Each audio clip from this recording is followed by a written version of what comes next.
Meghan Markle strutted onto a stage where she wasn't invited, wasn't expected, and definitely wasn't wanted. Let's talk about our main players first. Harry and Meghan, the couple who've been in the spotlight for years. Their every move dissected, their love story both adored and questioned. Harry, the prince who stepped away from royalty, is caught between two worlds, his royal roots and the life he's built with Meghan. Meghan, bold and ambitious, thrives on attention, always ready to grab the mic, literally and figuratively. Together, they've been a power couple, or so it seemed. But on this stage, in front of flashing cameras and a silent crowd, their carefully crafted image started to crack. And it all began with a single, stunning moment.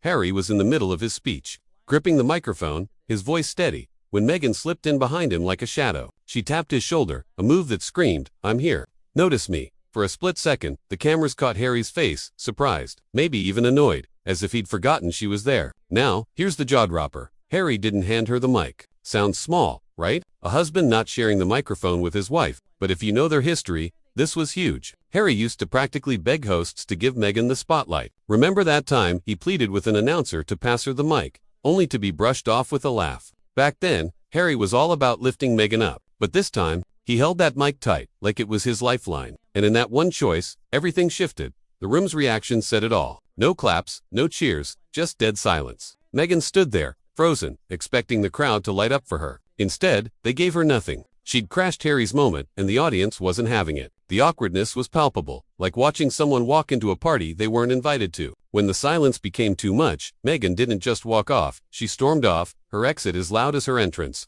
But if you flipped on the TV the next day, you'd think none of this happened. News outlets splashed glossy photos of Meghan smiling, Harry by her side, looking like the perfect couple. Those images were cropped tight, hiding the truth. Meghan's intrusion, the crowd's rejection, her humiliated exit. The video exists, but the media buried it. Why? Why shield Meghan from reality? Why sell a fairy tale when the truth is so much messier? That stage moment wasn't just a blip, it was a window into a deeper struggle. Harry and Meghan's marriage is showing cracks, and they're impossible to ignore. Harry's place in the royal family is a total mess. He's no longer a working royal, stripped of his military titles, just another celebrity on paper. But then you see him at events in places like Ukraine, where officials call him His Royal Highness.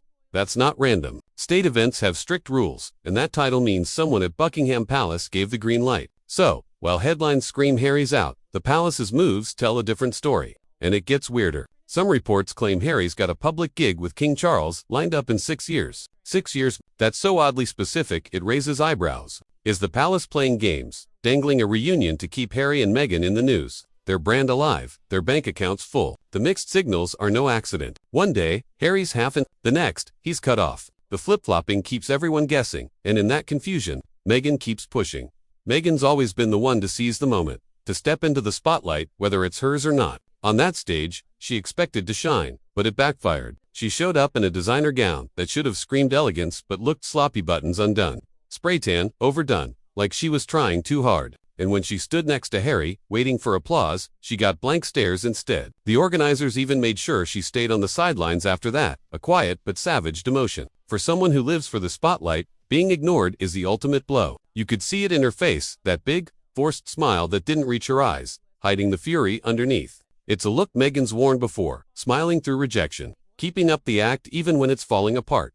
But the real drama's behind closed doors. Sources say Harry was livid that Meghan tried to steal his moment. This wasn't just about a microphone, it was about their marriage, where one partner keeps overshadowing the other. Meghan's made a habit of inserting herself where she's not wanted, banking on no one calling her out in public. This time, she misjudged. Harry's refusal to hand over the mic wasn't a mistake. It was a stand, a quiet rebellion. And Meghan doesn't take rebellion well. Whispers suggest she's tightening her grip, even over their kids' future. Harry's dreamed of sending them to UK schools, maybe even Eton, like the royals before him. Meghan's shut that down, reportedly demanding big money before she'd even consider it. It's not just a preference, it's a power move, keeping Harry stuck between his old life and the one she's building. Meanwhile, the press keeps stirring the pot. One day, they hint at Harry's big royal comeback. The next, they say he's done for good. These contradictions aren't sloppy reporting, they're deliberate, keeping the Sussex brand buzzing. Why 6 years? Because it's just long enough to keep the public hooked, to keep the Netflix deals and book contracts rolling. It's a game the palace has played before. Look at Sarah Ferguson, who stayed half in for decades, keeping her connections and privileges. Harry and Meghan are caught in the same dance. Meghan keeps pushing into spaces she's not welcome, and Harry's starting to push back. Those staged photos might scream unity, but the hidden footage tells the truth. indifference, rejection, and a marriage on shaky ground. When the cameras stopped rolling, the real fireworks started. Harry was furious. Sources say that Meghan tried to hijack his moment. And Meghan, she was just as enraged. Not at the crowd, but at Harry for denying her the mic. That microphone wasn't just a tool, was power, validation, her chance to be seen. Harry's refusal was a betrayal in her eyes, a sign he's no longer handing her the spotlight. The silence from that stage speaks louder than any headline. While Meghan fights to stay relevant, Harry's still treated with royal respect she can't command. The cracks in their fairy tale are now chasms, and the world's starting to see it. What happens next, behind closed doors, is where the real story begins.